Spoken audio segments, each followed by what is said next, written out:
Hello, my friends. My name is Stanley Wolfe, and I've spent the better part of my life learning, teaching, and living through the ups and downs of money and retirement.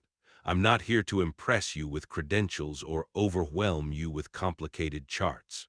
I'm simply a man who's walked a few more miles down the road, and I've seen what happens when retirees make wise choices and when they make painful mistakes. You know, retirement is supposed to be about freedom. Freedom to spend time with family, freedom to travel when you want, freedom to wake up in the morning without that old alarm clock buzzing. But I've also noticed something. Not everyone experiences retirement the same way. Some folks retire with peace of mind, while others spend their golden years in quiet financial stress. And after years of watching these patterns, I discovered something surprising. The difference isn't always about how much money you saved, it's about what you bought with that money. Wealthy retirees avoid certain traps while struggling retirees fall right into them. So today I want to share with you the 8 assets that wealthy retirees avoid but struggling retirees often buy.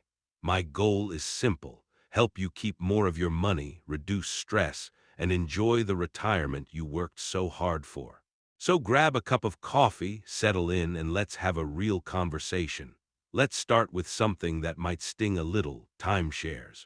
On the surface, they look wonderful. A guaranteed vacation every year, a sense of commitment to family memories, a way to control travel costs. But let me tell you a story. A close friend of mine bought a timeshare in Florida about 20 years ago. He thought it would be the perfect family tradition, and at first, it was exciting. But soon the hidden fees started piling up: maintenance, exchange costs, surprise, special assessments. And when his kids grew older and no longer wanted to visit the same beach every year, he realized he was stuck. The resale market was worth next to nothing.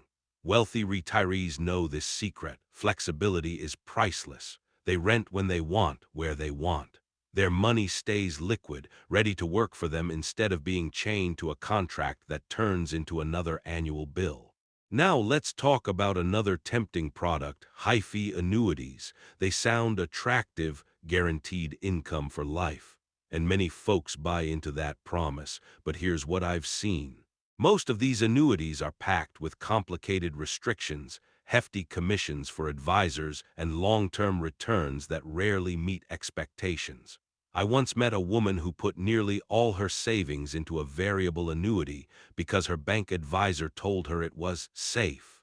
The problem: her Social Security and pension already covered her daily needs. What she really wanted was to leave something for her son. But the annuity tied up her money, drained it with fees, and made it nearly impossible to change course. Wealthy retirees avoid this trap. Instead of locking their money away in high-fee products, they stick with low-cost, flexible strategies. The next one might surprise you: whole life insurance. Now, don't get me wrong. Whole life can make sense if you start young or if you use a small policy to cover final expenses. But for most retirees buying it later in life, it's a poor choice. The cash value takes years to build, and by the time you're in your 60s or 70s, those years simply aren't on your side. I've met couples who were pitched whole life as a retirement tool, but instead of security, it became a burden. Expensive, illiquid, and a drain on their monthly cash flow. Wealthy retirees know better. They keep their insurance separate from their investments. Insurance is for protection. Investments are for growth. Mixing the two usually benefits the company selling the policy more than the retiree buying it. Let's move on to something many folks dream about: rental properties. You've probably heard the pitch: buy a rental home and collect steady income every month. And sometimes it does work if you treat it like a business. But for many retirees, it becomes more of a nightmare. Vacancies, broken water heaters, tenants who don't pay on time. I've seen retirees spend their golden years chasing contractors, arguing with renters, and writing checks for unexpected repairs. One client of mine had a property in California while she lived in Texas. On paper, it seemed like a good idea. But when we ran the numbers, her $550,000 in home equity was generating only $15,000 a year in income. If she sold the property and invested the money, she could generate the same income or more without the headaches. The lesson: wealthy retirees view real estate as a business decision, not an emotional one. Now let's talk about high-yield bonds, often called junk bonds. They lure retirees with promises of higher interest payments. And it's true, the yield looks better than a plain old bond. But here's the catch. These bonds are tied to companies more likely to default. And when do companies default? Usually when the economy is weak, exactly when you need your money most. Wealthy retirees don't gamble on shaky promises. They let stocks provide growth and use high-quality, short-term bonds for stability and safety. In other words, they let each part of their portfolio do the job it was designed to do. You've probably seen the brochures. Get stock-like returns with downside protection. Sounds wonderful, doesn't it? But these products are full of opaque fees, limited liquidity, and risks hidden in fine print. Here's my rule of thumb. If you can't explain your investment to a friend in plain English, you probably shouldn't buy it.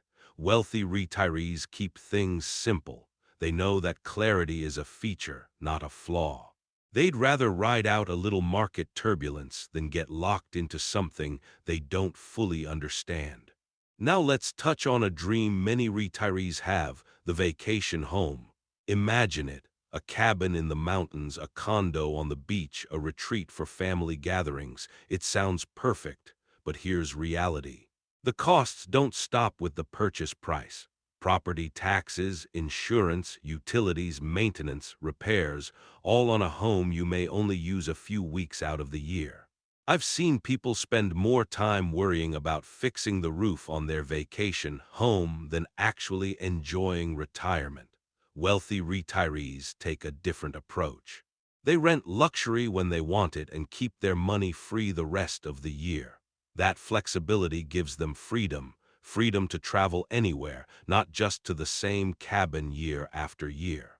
Finally, let's talk about actively managed mutual funds. They've been around forever and they're not going away. But here's the truth: the majority of them charge higher fees and still underperform the market. And the retirees who buy them often don't realize how much they're paying in hidden costs. Wealthy retirees don't pay for expensive managers to try to beat the market. They use low-cost index funds instead. These funds keep costs down, reduce taxes, and put more money back into the retiree's pocket. It's not glamorous, but it works. And over time, controlling costs makes a world of difference. Closing key takeaways, so let's bring this all together. The difference between wealthy retirees and struggling retirees often comes down to this: wealthy retirees avoid complicated, high-cost products. They stick with simple, transparent, flexible investments. They focus on keeping their money under control instead of tying it up in contracts, fees, and liabilities. My friends, retirement is your reward for a lifetime of work. Don't let it get chipped away by financial traps that look shiny on the outside but cost you dearly in the end. Remember, simplicity, efficiency, and flexibility are the true keys to financial peace of mind.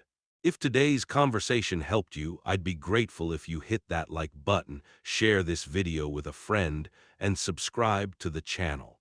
We've got many more practical lessons coming your way. Lessons to help you live retirement with confidence, joy, and freedom. Thank you for spending your time with me today. My name is Stanley Wolfe, and I'll see you in the next video.